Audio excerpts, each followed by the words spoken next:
hop, ça part. C'est pas déçu. Voilà, 9h12, on se lève tous pour Karine. À table, Karine, et à l'occasion des Journées du patrimoine, vous nous avez concocté un truc avec des vieux machins, c'est ça? Exactement, oui. Non, en fait, je me suis intéressée un petit peu à l'histoire de notre cuisine, du temps de Louis XIV, comment mangeait-on? On a remis le nez vraiment dans ce qui se passait à l'époque. Oh, ben ça sent, mais vous pouvez même pas vous imaginer la diversité de mets qui étaient servis à Versailles, c'est renversant. Il y avait jusqu'à 8 services. Le premier, le deuxième, le troisième, le cinquième, le sixième, le septième, le huitième. Il y avait aussi un petit truc là au milieu, ça s'appelait le surtout, où on pouvait grignoter entre les différents services. Non, mais c'était vertigineux. Et puis surtout, on mangeait en public. Eh oui, monsieur, le roi, voilà.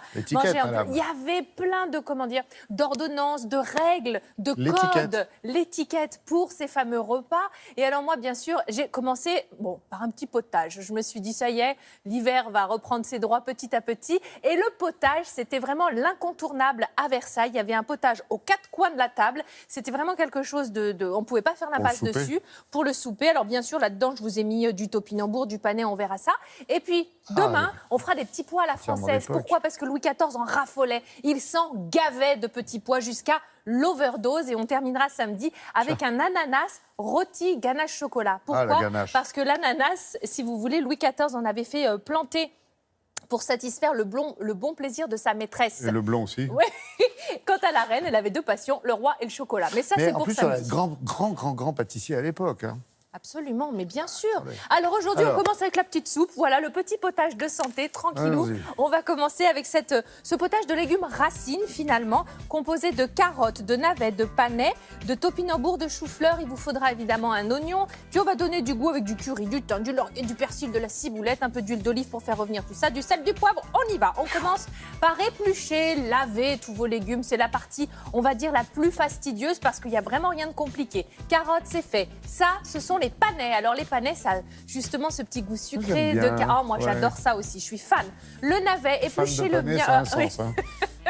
Vous épluchez très bien les navets, il y a parfois 2 couches. Les topinambours, alors évidemment pendant la guerre c'était vraiment, c'est associé à la guerre. On en mangeait beaucoup parce que c'était pas réquisitionné pour les donner aux Allemands. À l'inverse de la pomme de terre, la culture des topinambours était plutôt facile, d'ailleurs comme le rutabaga. Donc c'est pour ça que c'est des légumes. Et le rutabaga, c'est resté. Exactement. Alors on va commencer par couper un oignon grossièrement, puis on le fait revenir dans l'huile d'olive. Et puis on va aussi rajouter les carottes. On les coupe en biseaux. Je suis fan de la carotte aussi. Oui, parce que ça donne, plus de goût.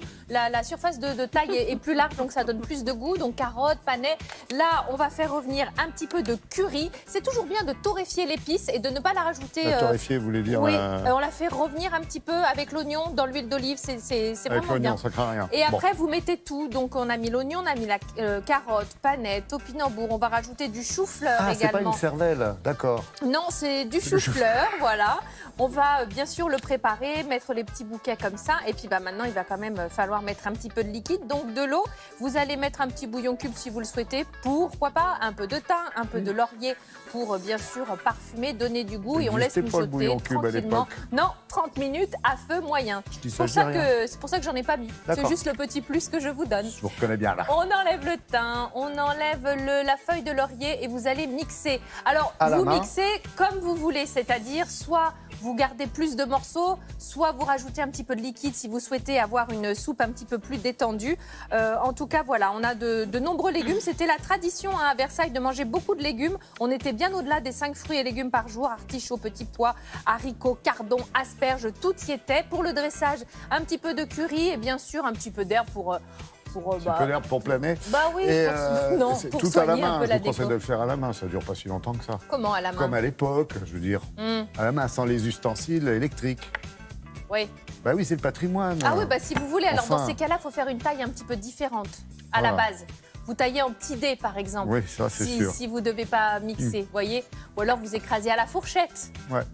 Ouais, je le trouve bien en forme. Ouais. Bon, demain, on parlera des petits pois à la française. Oui, absolument, des petits pois. J'adore les petits pois, comme disait ma belle-mère. Figurez-vous que Mansart en est mort. On évoquera ce pan de l'histoire. Mais c'est dangereux, c'est pour ça que j'en mange très peu. Merci, Karine.